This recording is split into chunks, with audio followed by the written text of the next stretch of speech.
Numwanya mwiza uko tuvugana ku majambo y'Imana muri iki gitondo cyiza, gitondo kidasanzwe, igitondo uhoraho yaduteguriye. Kuri mikro muri kumwe na Jackson Nkashimana.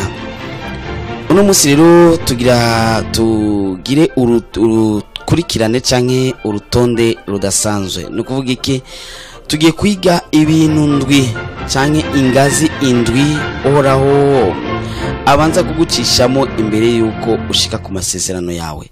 Hari ingazi ndwi, ingazi wuririrako zishika ku ndwi ubanza gucamo kugira ngo ushike aho uhora agomba ko ushika, kugira ngo ushike kuri ya masezerano yawe. Urafise amasezerano wasezeraniwe ariko n'ubu ntarashika. Hari mugabo rero hariho ingazi ndwi tuza kwigako. Izo ngazi ndwi ntituza kuzigako uno munsi. Imana ikidushoboje tuzobana twiga imwe kundwi, no kuvuga buri wa Mungu umwe twiga imwe, wa Mungu kurikira twiga yindi kugeza ya Mungu ndwi tuzoba tuzihejeje nimba Imana izoba ikivyemeye. Nukuvuga ko uno munsi tuza kwiga ingazi imwe. Ingazi ya mbere uririrako kugira ngo uve nukuvuga kugira ngo ushike ku masezerano yawe ayo Imana yagusezeraniye. Kwa Mungu kurikira rero tuzoca twiga ku ngazi igira kabiri, kwa Mungu ukurikira kandi twige ku ya gatatu kugeza tushitse ku ndwi nimba Imana izobe ikibitwemereye ko tubandanya tubibabwira.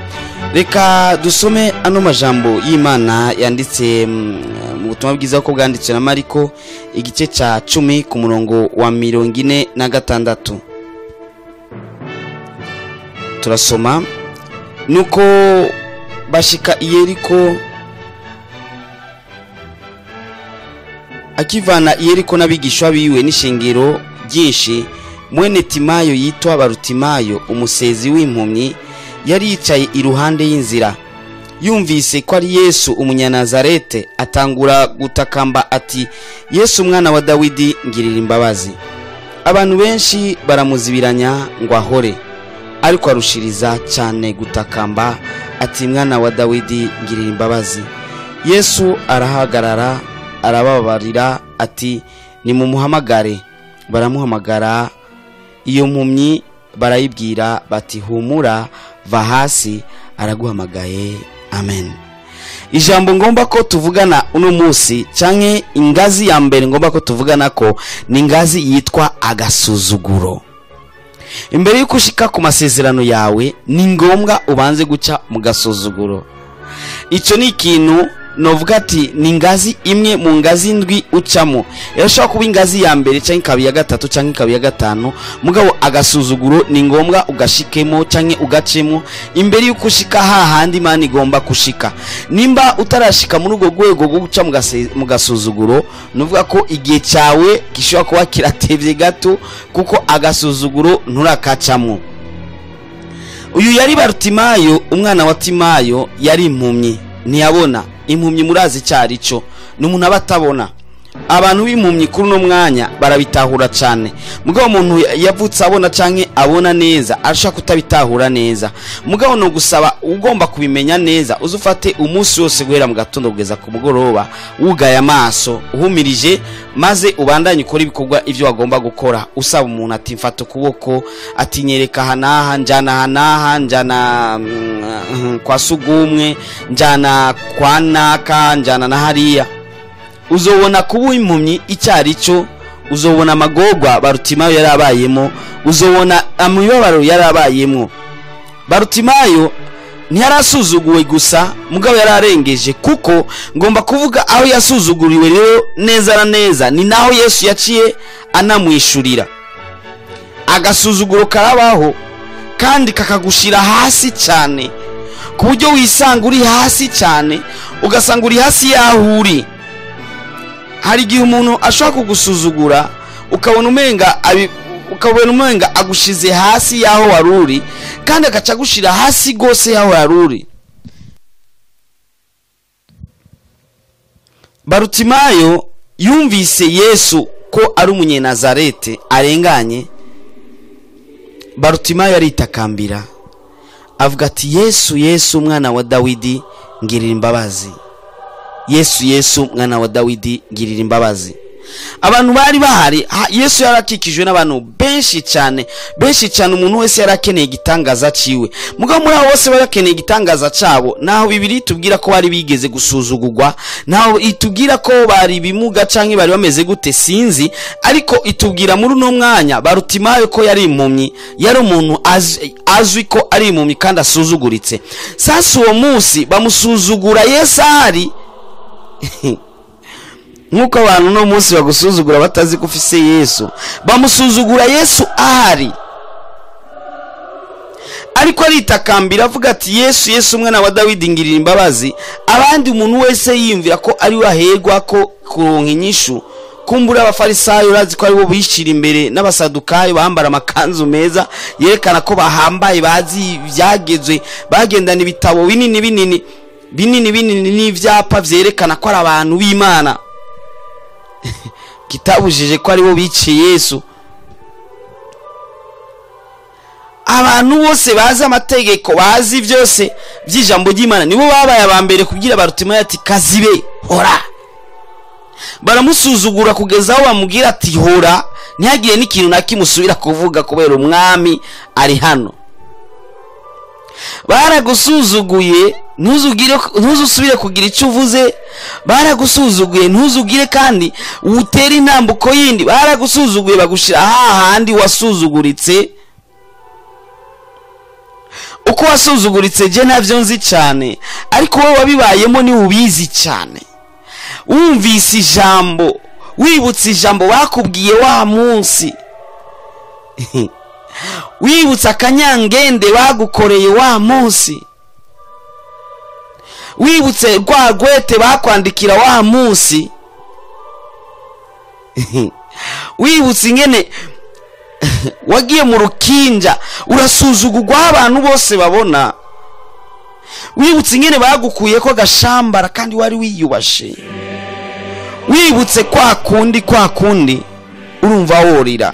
Ariko araje kugira ngo agukure kwako gasuzuguro, kuko ni intambuko imwe mu zindi ntambuko ndwi navuze igomba kugukuramwo. Hari ingazi ndwi utegereza kurengana kugira ngo shike hahandi Imana igomba kushika. Hari ingazi ndwi ugomba gucako kugira ngo ushike ku masezerano yawe. Ingazi ya mbere nako gasuzuguro, niko tuza kuvugana kuno munsi, na gasuzuguro wasuzuguwe kenshi. Nimutarabishikira kugira ngo usuzugurwe, kugira ngo ushike ku masezerano yawe, ni ngombwa aho naho hace. Hari abahinga bari basimba ingazi, nivyo mugabo izi ngazi ntibikunda kuzisimba. Ingazi y'agasuzuguro ni ngombwa uzoyiceko imbere yuko ushikira amasezerano yawe.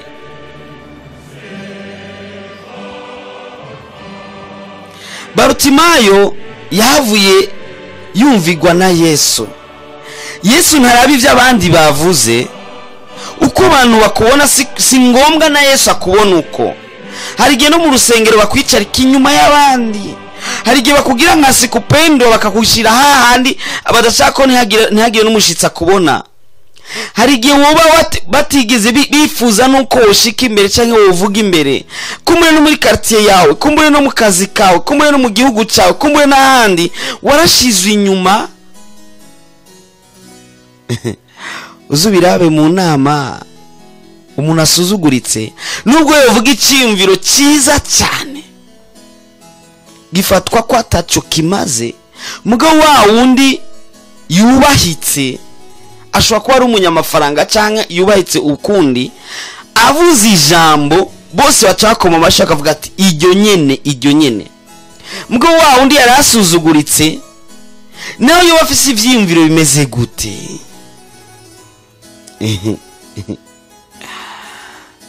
Nawe yo yuzuye mwe mu bimeze gute?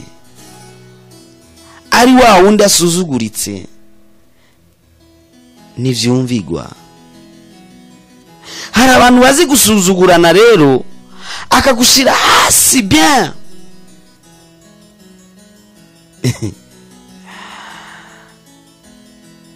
Ya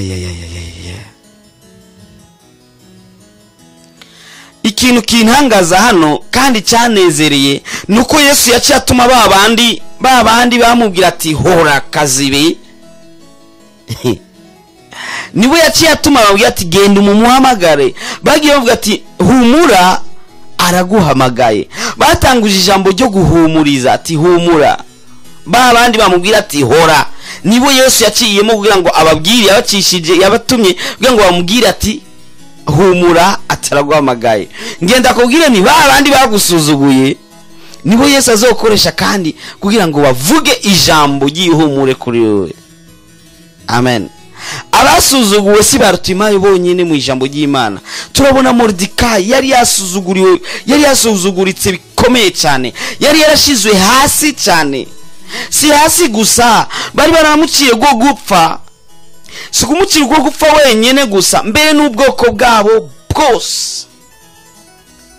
Iyumvire bakakusuzugura kugeza bumva ko bakwiye no kwica umuryango wawe wose, bakumva ko bokwica n'ubwoko bwawe bwose, bagafata abarundi bose, atabarundi aho bava bakagira mu bihugu ibihugu 120. Ati nibahamagagwe hirya hose, hirya no hino ahantu hose muzobona ati babice. Mumva aragasuzuguro koroshe, ariko umusuri izina sha wa wundi yarazi ko aza kubamanika, niwe yafashe ifarasi agenda avuga ati uwo umwami agomba kugirira neza azokwama mugirira uku. Uwo yaciye hahandi nyine.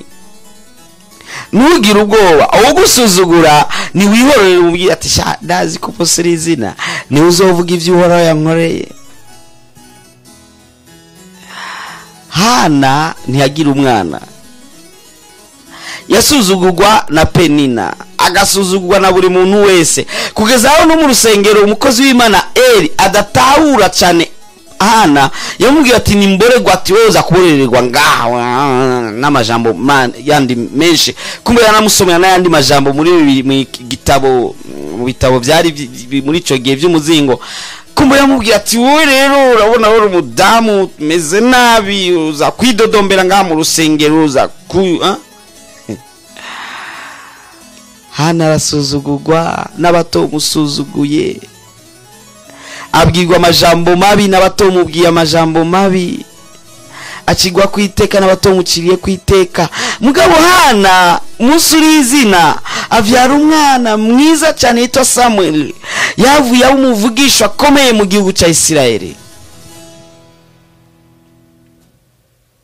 Reka bagusuzugure ntacyo bitwaye, umucunguzi wawe arahari. Reka bagushire hasi ntacyo bitwaye, umucunguzi wawe arahari. Tubajije abisirayeli bene wabona Dawidi yarasuzuguritse muhiri wabo, kugeza aho abari waja kucunga intama hariya mu ishamba, akamaro ibihe n'ibindi bihe, aho bene wabo bibereye mu gisagara kwa se Yese, binywera neza birira neza. Maze Imana itumye Samuel wa wundi yavyagwa na Hana, azi ibyagasuzugura ivyari ivyo, azi ingene mama we yarasuzuguritse. Niwe yaje kuraba Dawidi, Imana yamutumye mu nzu kwa Yese ati genda ngira nitoraniriza umwami. Samuel ahageze niyibuka ko bari umuntu yoba yasuzuguritse yo bari mu ishamba, atangura kubona Eliabu igisore cyiza cikigatanya kirekire cy'inzobe. Avuga ati neza na neza ndabona ko yari wategeza kuba umwami. Abavyeyi Yese niyimviriye kuri wa mwana ari mu ishamba mufitiye ikimazi kurusha abandi, kuko yarasuzuguritse, yari yibera mu ishamba abandi bibera mu mazu. Mu ishamba sinzi ko yari yatwaye agakono, ashobora kuba yagiye ibijumu vyokeje canke atotsa, sinzi ko yari yatwaye ikibiriti.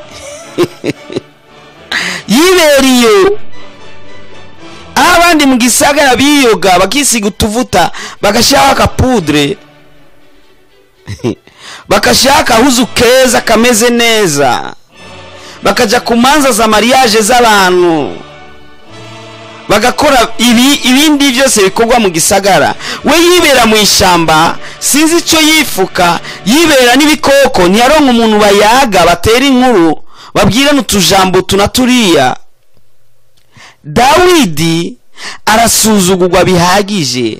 Mugabo igitangaza si ikindi nuko Imana yakibwira Samuel ko atari Eliabu ariko ari uwundi batazanye. Abantu bashaka kukunyegeza bagushira inyuma y'umugongo, abantu bashaka kukunyegeza bagushira bagushira inyuma ahatazwi. Nturire cyane, ntubabare cyane, yo irakuzi kandi irakubona kandi irazi ibyo yakuvuze ko ari ngombwa bishike.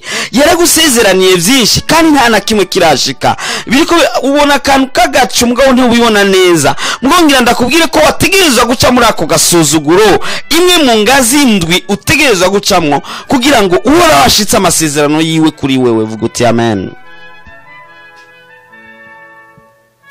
Dawidi asuzuguritse n'igihugu mu nyuma cyahavuye gisuzugurwa, kirasuzugurika. Uti cyasuzuguritse ryari? Igihe Goliath afata iminsi 40 ariko atuka ubwoko bw'Imana, abatuka sinzi bitutsi yabatuka. Mugo muri ako gasuzuguro ka Goliath hariho Dawidi ariko araza, atazi ko aje gukuraho kajya agasuzuguro, yarazi ko azaniye impamba bene wabo. Mugabo yaraje gukuraho agasuzuguro kari gahari mu Bisirayeli. Bamubona Dawidi aje, bamubona nk'umwana asanzwe, bamubona nk'agahungu gatonya gasanzwe kaje kazanye impamba kuri bene wabo, batazi ko aragahungu kadasanzwe kaje kuzana urukiza ku gihugu cyose. Kutavyumva kagahungu bene wabo basuzuguraga, kagahungu bene wabo babona kumenga ntaco kamaze, kari kaje kabazaniye injya kumva bavuga ivyerekeye Goliath. Nako kagahungu karabaza ati mbega none uwo mwica bo muhiki? Bene wabo baca bumva ishavu rikaze gose, bavuga ati mbe twadutama twamutama wadusigiye nde?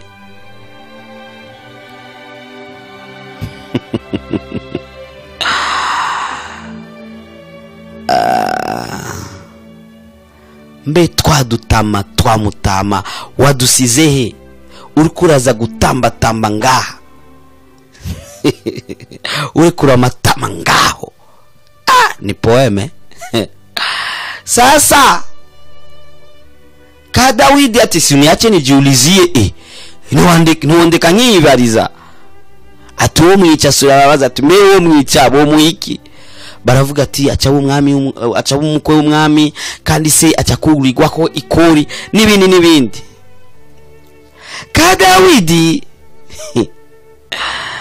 mvuze ko mu cyo gikara gasore gatonya kinzobe nako nyene kari gafise inzobe, niko ijambo ry'Imana rivuga.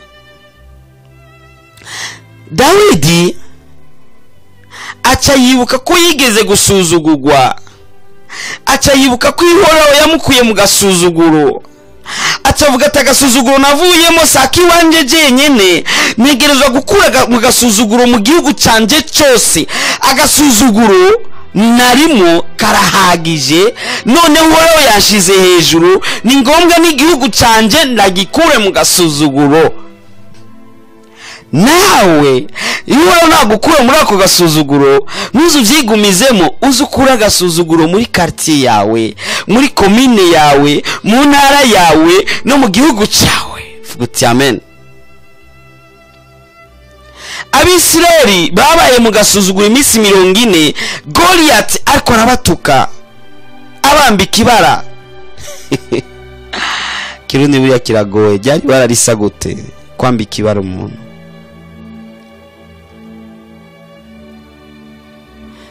Dawidi bamubona nk'umuntu asanzwe, kumbe yaraje kubakura mu gasuzuguro.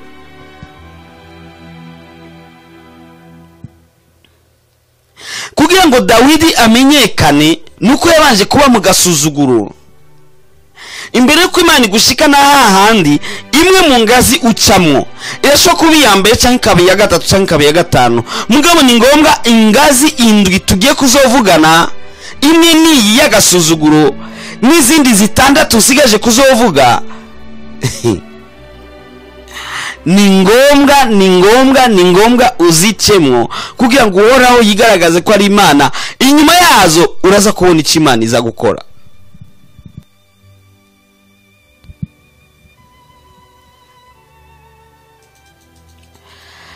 Abaciye mu gasuzuguro ni benshi ndabazi, nawe urafise abo basomye mu ijambo ry'Imana, warabonye n'abandi muri quartier.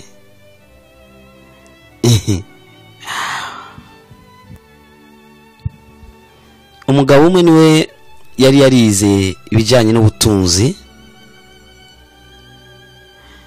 aba afise licence,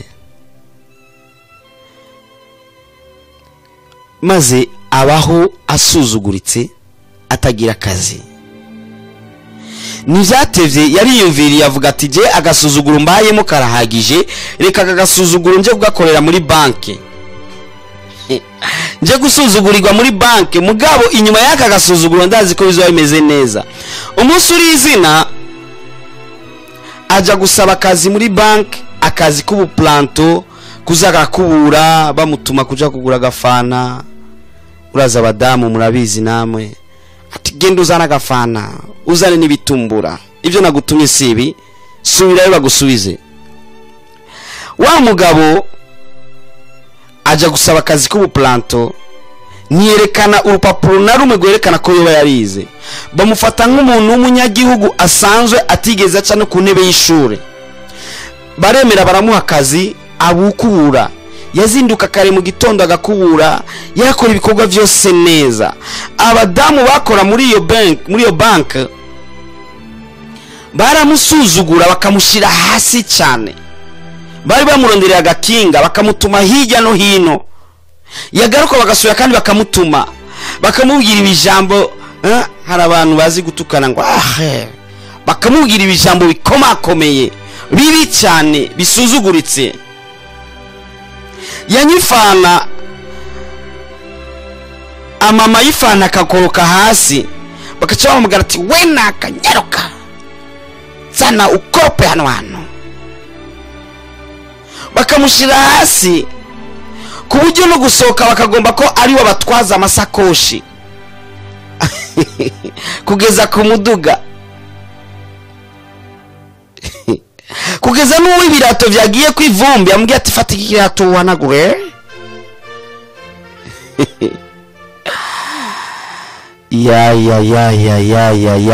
ya arasuzugurika bihagije. Kumbe afise diplome iri hejuru y'izo zose bo bafise. Nimba bamwe bari aba A2 n'abandi aba A3 n'abandi aba humaniste, we akaba yari afise licence muri economy. Umunsi uri izina bahamagaza abagomba akazi, bari bakeneye umudafa. Sinzi mu Kirundi tuvuga ko ari umuyobozi mukuru ajeje ivy'intwaro n'ubutunzi. Baca bagira barahamagaza wa mugabo atangamo dossier nawe nyine. Mugabo ntibamenya ko ari we, bibaza ko ari wo bitiranwa. Haba umunsi wo gutanga ikibazo baza bamubona ngo iyo yaje yambaye neza aje gukora ikibazo. Baramubwira bati wihenze saha, ati hatukeneye aba licencié gusa, nawe ati naradepoje nanje ndimo. Haba ikibazo.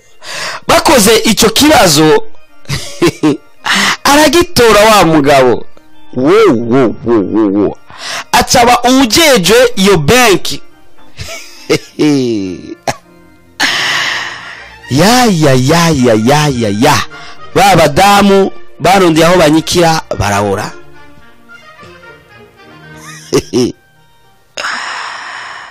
la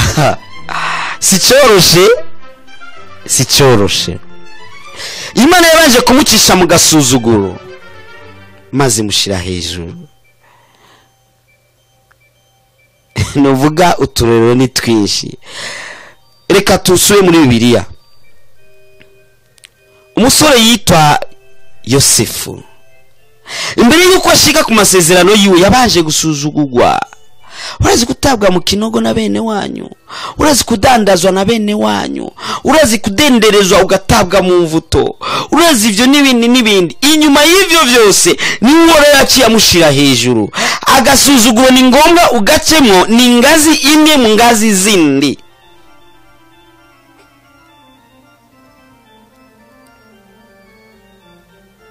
Urashobora gusuzugurwa mu rusengero usengeramo, bakagushira hasi cyane gose, nawe kuzura mwemu gute Imana ikagukoresha nubwo wakiza ibimuga kubera usuzuguritse, bavuga ngo namareba wakoresheje.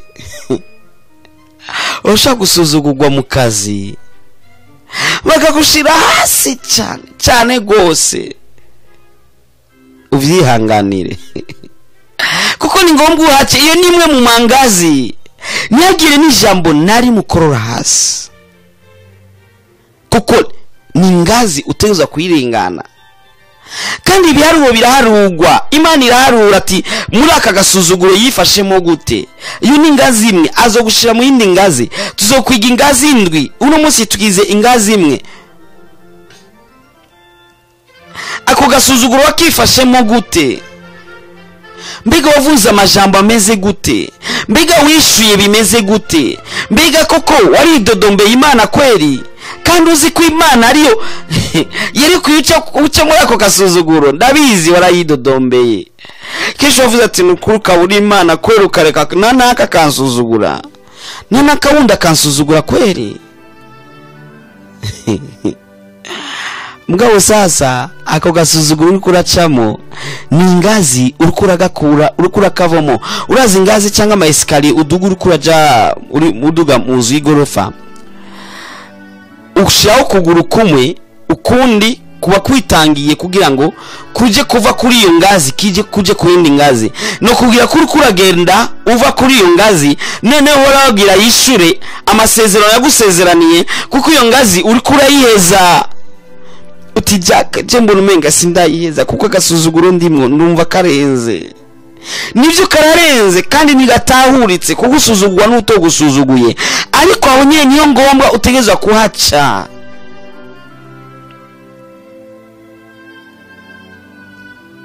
Yesu giwe baramusuzuguye, batwenga ati Romami w'abami. Bamusuzugura umwami w'abami nyezina, baramusuzugura kugeza aho bamwica urupfu rwo kumusaraba. Rwayisuzuguritse gose kandi bamukuye impuzu. Na kumaramara kuruta uko bo gusuzugura kugeza aho gukura impuzu, kugeza aho bagukubita, kugeza aho bagushira ku musaraba, kandi uri umwami w'abami. Yesu wewe nuvyemere ubicemo, ariko inyuma yaho uragira yigaragaze ko ari Imana, ko wabaye umwizigirwa muri ako gasuzuguro. Uragira gira icyakora. Mugabo nimba utabaye umwizigirwa muri ako gasuzuguro, wumva uhora azokora iki kuri wewe?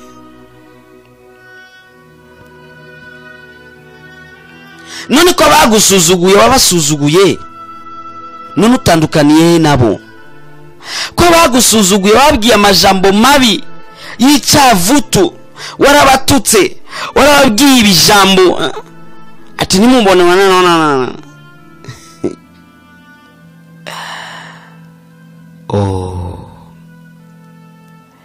Agasuzuguro karaheze.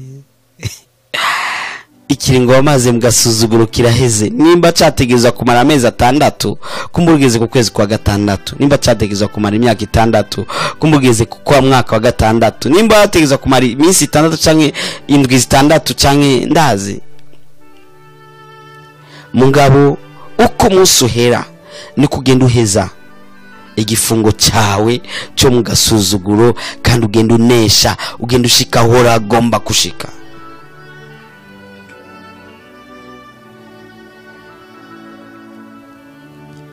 Nugira ubwoba, ntucike intege. Umupapa umwe yitwa Yobu ora amaze gukubita ivyiwe vyose, yahavu yasuzugurwa n'abagenzi biwe, ba Elifazi n'abandi bamubwira ati reka tubeshasha vuga ukuri ko wakoze icyaha nini Imana yashaka kurekura umuntu wayo w'umugororotsi ko yogwa mu byago nk'ivyo kumbe nawe niko bakubwira ati usenga Imana kweli ngiyo ni inkoni y'Imana urayibona wewe ngiyo ni inkoni y'Imana koko washobora kugira ntacyo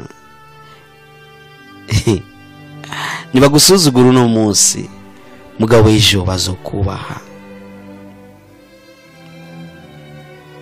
walokudharau siku moja watakusalimia kwa heshima abagusuzuguye hari umunsi bazokuramutsa n'amaboko abiri bakubashe uninyerinje ati ukinidharau leo kesho utaniheshimu atusuzuguye uno munsi ejo uzonyubaha sivyo kwigirisha cyane bazokubaha tu wendi wicare muri ako gasuzuguro ntacyo ni ngazi imwe mugabo umwizigirwa ati yobu nigeze akora icyaha cyangwa kwiyumvira Imana kubw'ubujuju cyangwa kubw'ubupfa cyangwa novuga nti kubwiyumvira Imana kubwo kurogota nubwo yobu yumvisa yumva umenga yova umunsi wo kuvuka mugabo ntiyigeze arogota ku Mana nk'uko umugore we yari yabimubwiye buriya n'umugore wa yobu yari yamusuzuguye buriya urazi kucubwira umuntu ati tukimana ucupfa akabona kumenga yoba ruta imva ati gupfa kwawe ni vyiza kuruta ingene uri hari abantu basuzuguritse hari abantu bari mu bibazo kuburyo abona kumenga gupfa nibyo vyoba vyiza kurusha agasuzuguro yo barimwo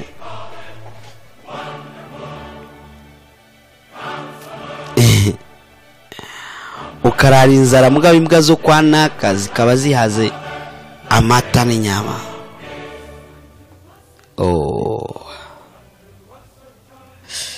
birababaje ngira ndagusenge Imana ikongera inkomezi muri ako gasuzuguro urimo maze mu ndwi ikurikira tuzokwiga ikindi kigira kabiri ingazi igira kabiri uhora gucishamo kugira ngo ushike kuri ya masezerano yawe ini ngazi ya mbere n'agasuzuguro wasuzuguwe karahagije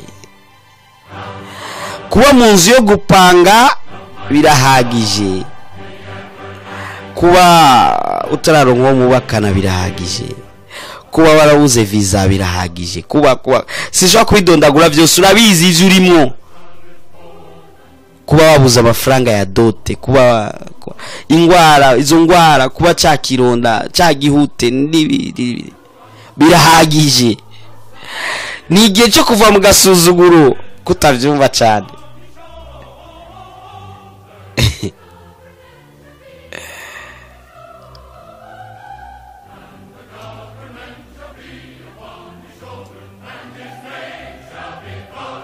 ni igihe cyo kuva mu gasuzuguro reka ndagusengere kandi uraraza kubikora iyo ngazi wirengane kandi wirengane mu bwizigirwa kandi wirengane uhora wabyemera kandi wirengane bimeze neza kandi wirengane bimeze uko uri kwamye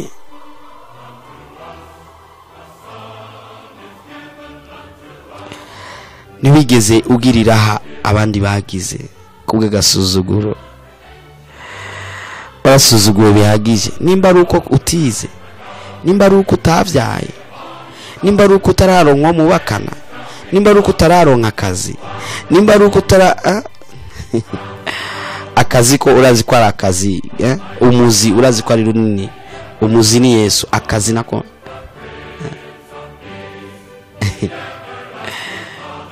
umugabo utararonka umugabo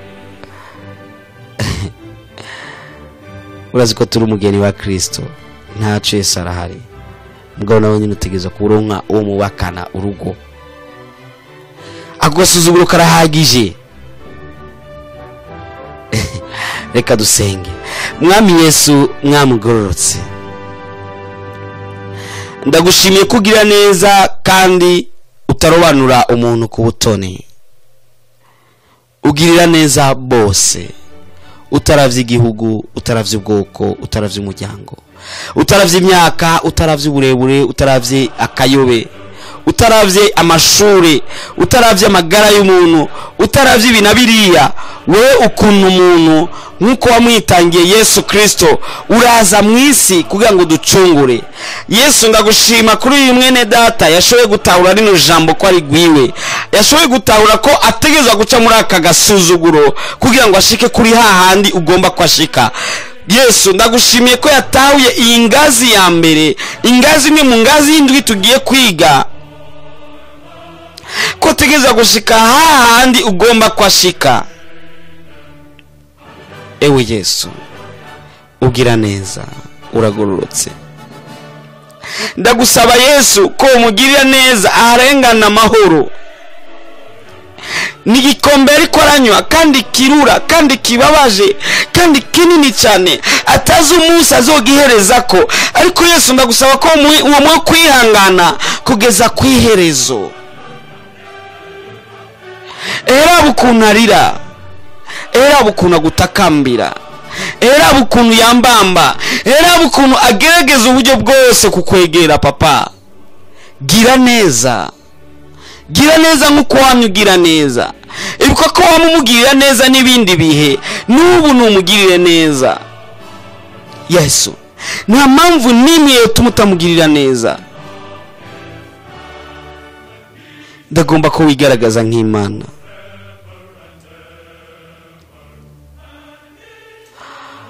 Yesu Kristo, gira neza mu gihe nk'iki. Niwigaragaze kuko ndaza azogushimira kandi azoshira izina ryawe hejuru. Muno mwanya aguma asuzugurika, aguma asuzugurwa n'abatomusuzuguye, aguma abwirwa amajambo mabi n'abatomubwiye amajambo mabi.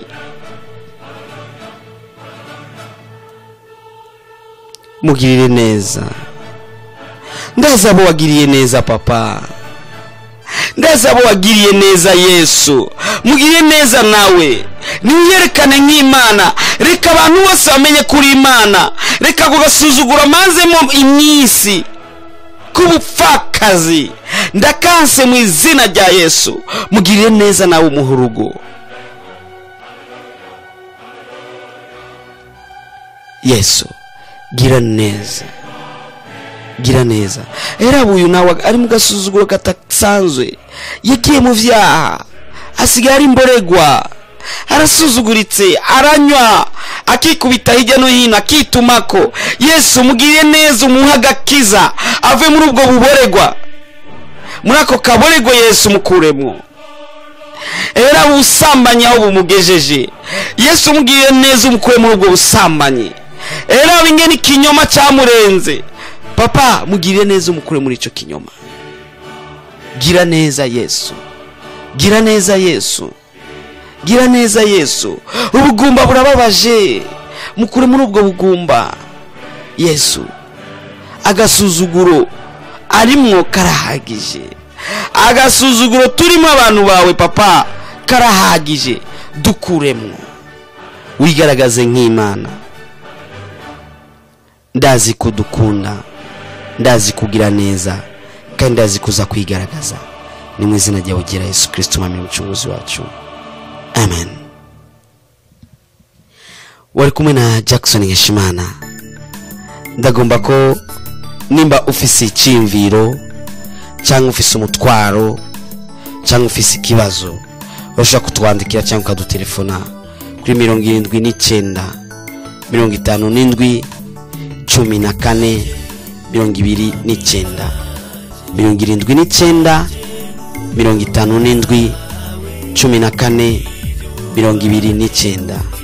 cyangwa 75 57 14 29 cyangwa 75 57 14:29. Kwa Munguza Imana ntiyabigomba tuzogira igice kigira kabiri, novuga ingazi igira kabiri. Yesu aguhezagire. Turakomeza n'ibiganiro vya radio Ivyizigiro.